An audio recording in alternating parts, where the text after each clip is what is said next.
averse to foreign entanglement, shunned alliances and other binding pacts, backed tariffs to protect the domestic economy, and embraced successive waves of anti-immigrant sentiment.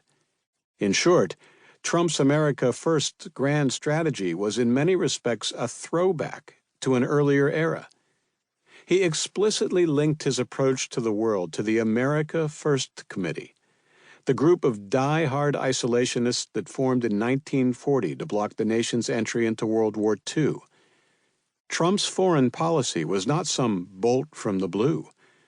On the contrary, the notion of America First has deep roots in the nation's history and identity, precisely why mining the nation's past can shed considerable light on the present and future. Trump's embrace of America First was hardly the only reason I felt compelled to study the nation's isolationist past. Indeed, I started this book in 2012, well before Trump came into office.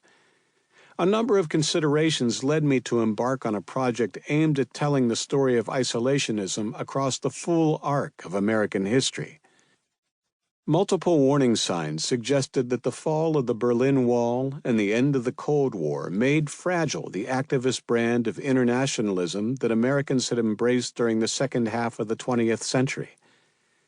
After Iraq invaded Kuwait in 1990, the Senate in 1991 approved by only a close margin, 52 to 47, President George H.W. Bush's war to expel Iraqi forces. President Bill Clinton then dragged his feet when it came to using the U.S. military to put a stop to the bloodshed that afflicted the Balkans during the 1990s. Especially after the Republican takeover of Congress in 1994, the bipartisan compact of centrist Democrats and Republicans that had long supported a robust and steady brand of U.S. engagement abroad began to unravel. Politics no longer stopped at the water's edge.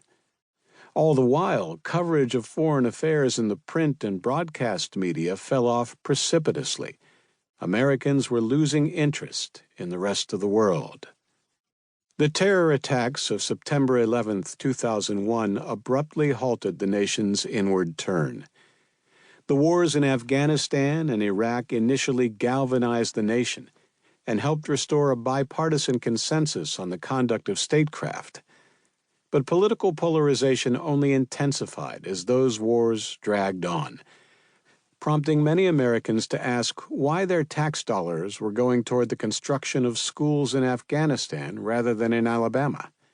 Conversations with family, friends, and fellow Americans I would meet in the course of travels around the country revealed growing discontent with the nation's embroilment in the Middle East.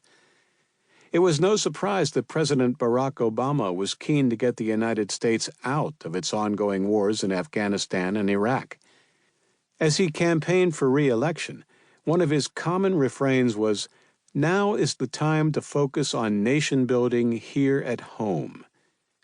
Obama clearly sensed that the public was tiring of foreign entanglement.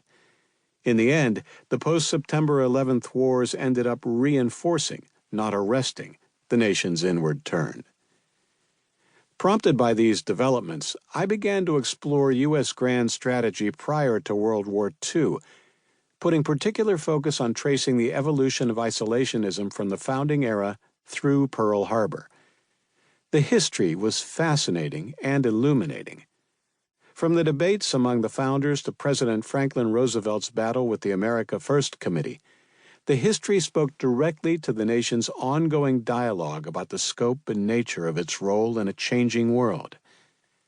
After I had canvassed the existing literature on the subject and realized that no one had yet told the full story of isolationism and its connection to the American experience, I set out to fill this important gap.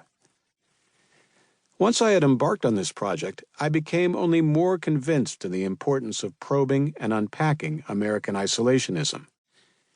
I set the research aside from 2014 to 2017, while working for President Obama on the National Security Council. During this time, I had a first-hand look at the struggle that took place between a president who was determined to end the post-September 11th wars and a tumultuous Middle East that made it hard for the United States to get out. Beneath the